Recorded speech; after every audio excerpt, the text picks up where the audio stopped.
Olá, pessoal. Eu sou o João Vitor Costa de Oliveira, eu sou aluno de Introdução à Iniciação Científica e estou participando do 28º Congresso de Iniciação Científica da Universidade de Brasília. O tema da minha pesquisa ele é intitulado como Nanopartículas Magnéticas para Aplicações Biomédicas e Tecnológicas, Síntese, Caracterização Estrutural e Magnética. O meu orientador é o Guilherme Siqueira Gomide. Essa pesquisa ela foi realizada na área de Física Experimental e ela foi realizada dentro do Laboratório de Fluidos Complexos do Instituto de Física da Universidade de Brasília. O objetivo geral era que eu conhecesse a aplicação inicial, desde a formação, né, de uma síntese, até a aplicação de medidas para entender o funcionamento, né, dessas nanopartículas magnéticas.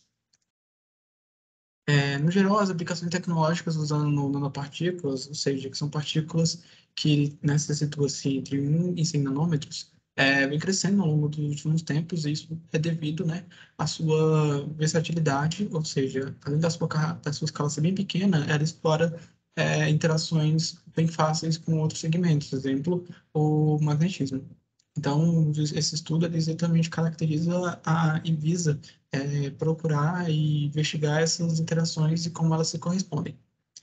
Então, para isso, a primeira coisa foi a realização da síntese dessas nanopartículas.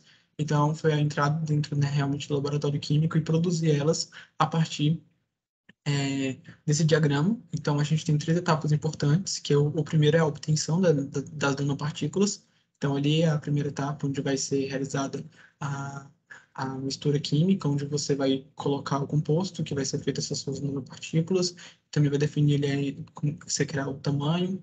A, a segunda etapa vai ser já a acidificação, vai ser quando você já produziu ali o composto e você precisa exatamente fazer o ácido nítrico, né, no seu composto para que comece a formar ali a nanopartícula e você precisa fazer todo um processo laboratorial, desde sugar o resto do reagente, colocar a lavagem que é necessária para poder limpar e verificar o que está acontecendo. Na etapa 2, que é esse tratamento químico, tem um pequeno problema é que a nanopartícula vai se desgastar com o tempo. E para que isso não ocorra, é necessário que aconteça nesse tratamento superficial, ou seja, você precisa fazer um tratamento na superfície, né, da sua nanopartícula. E a gente chama isso de tratamento, ou seja, ali a gente tem a formação do corchel, em que a gente dá um banho com ácido férrico para que realmente crie essa película em volta de proteção para que ela não degrade assim, né, com o tempo.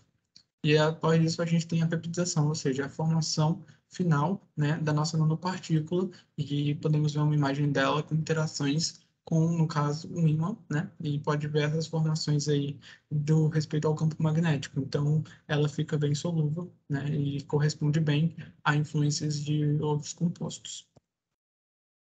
Além disso, né, a realização dessas nanopartículas, elas são importantes para estudos de meios. Então, é necessário que peguemos amostras e façamos estudos para entender ali o comportamento e como ela foi gerada. Uma dessas etapas é usada na técnica de difração do raio-x, que é uma técnica importante, já que a gente vai entender ali sobre as distâncias interplanares dessa nossa nanopartícula, a simetria cristalina, né, na nossa é, estrutura cristalina total, né, da nossa nanopartícula que é formada, e assim a gente consegue utilizando técnica de difração de raio-x, e utilizando também ali a lei de Bragg, é possível encontrar um diâmetro, né, dessa nossa nanopartícula, entender qual é o índice de Miller que tá correspondendo ali às interações interplanares, e isso nos dá respostas suficientes para trabalhar em cima dessa amostra.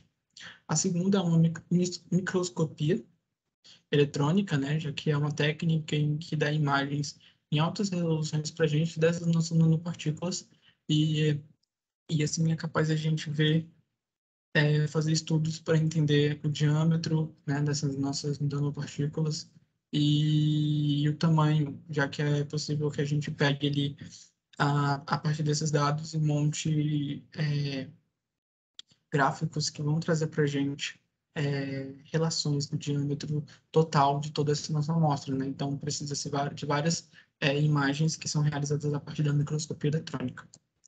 Uma terceira técnica usada nesse estudo inicial é a espectroscopia de absorção atômica, em que a gente vai ali usar dados que a gente tirou dessa nossa produção e ele vai passar por esse aparelho, em que tecnicamente ele vai usar uma chama e para passar pelo humano colmador, né, um detector, e ali a nossa amostra ela passa nesse processo e ali a gente vai estabelecer as etapas como a síntese química, entender essa relação importante para compreender como foi aquela nossa composição lá na nossa primeira etapa da síntese, né? Qual foi a relação, será que deu certo colocar mais um composto diferente do outro? Como é que se estabeleceu assim?